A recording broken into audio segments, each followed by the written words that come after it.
How's it? Today's Tuesday, August 22nd, and I'm kind of back on track.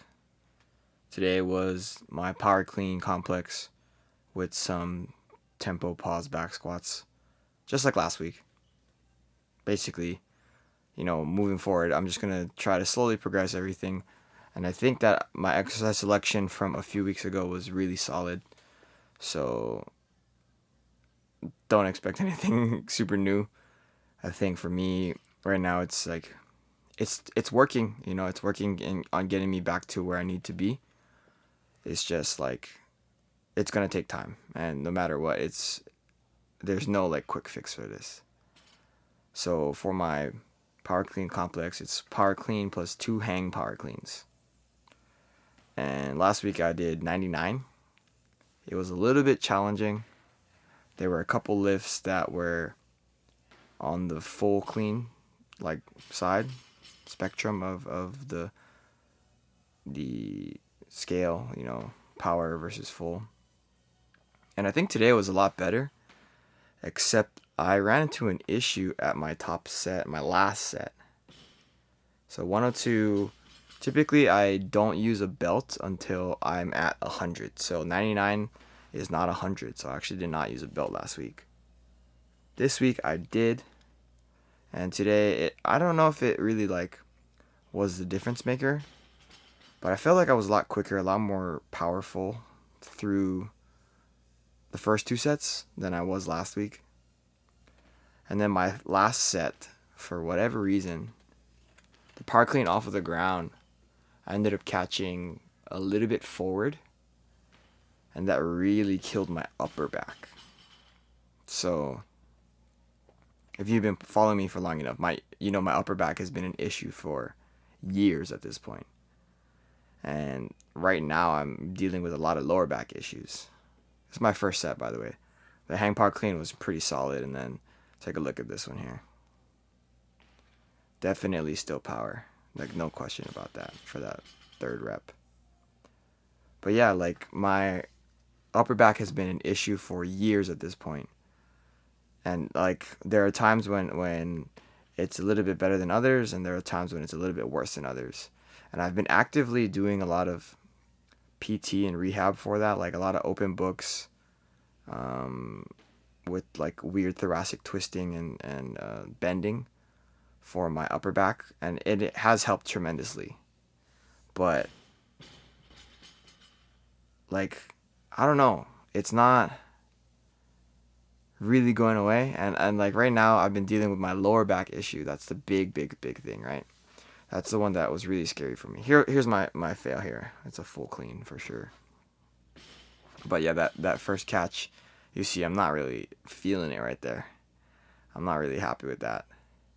But like my lower back, going back to that, lower back issue has been the thing that's been most immediately affecting me. And I think that that's the thing that I needed to address the first, right? Because with my lower back being an issue, deadlifting would be an issue, bench pressing would be an issue, back squatting would be an issue, snatching would be an issue. All of these things would be an issue.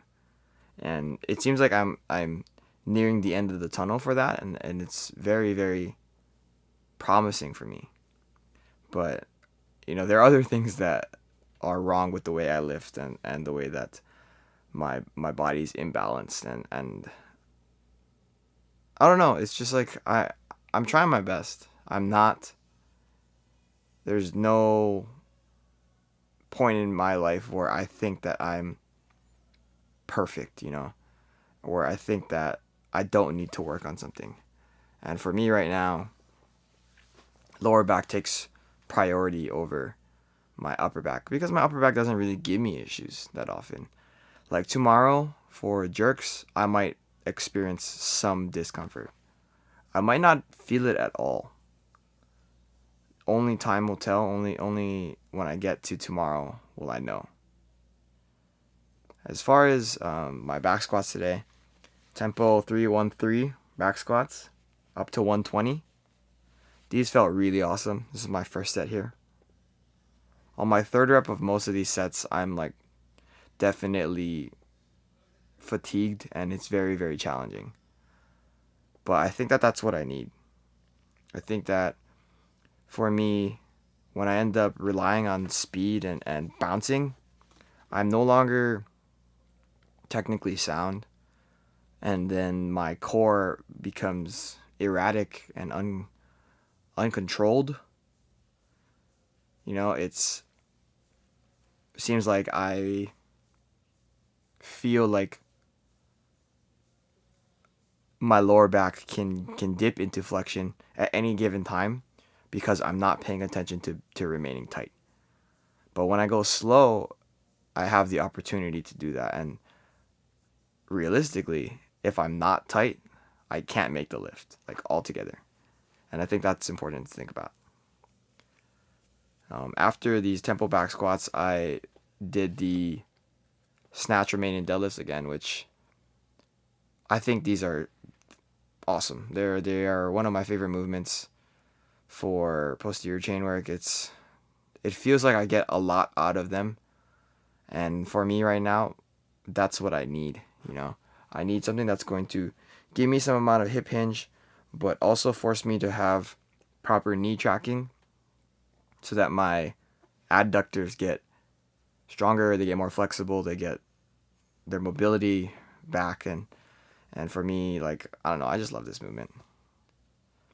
And after this, I did my dips, 3 sets of 30. I don't know if I should start adding on weight soon, but the reps are getting up there, and maybe I'll do a set of 50. I don't know. As far as it goes, have been increasing my intensity for my McGill Big 3 at the beginning of the workout. This is the core exercises, like as the warm-up. So I've been adding weight to a few of those things and adding a little bit of variations. But yeah, pretty much that's it for today. Took a little step backwards, but in a weird way, because I think my lower back is fine. So yeah, that's it for today. Thank you for watching. Shoots.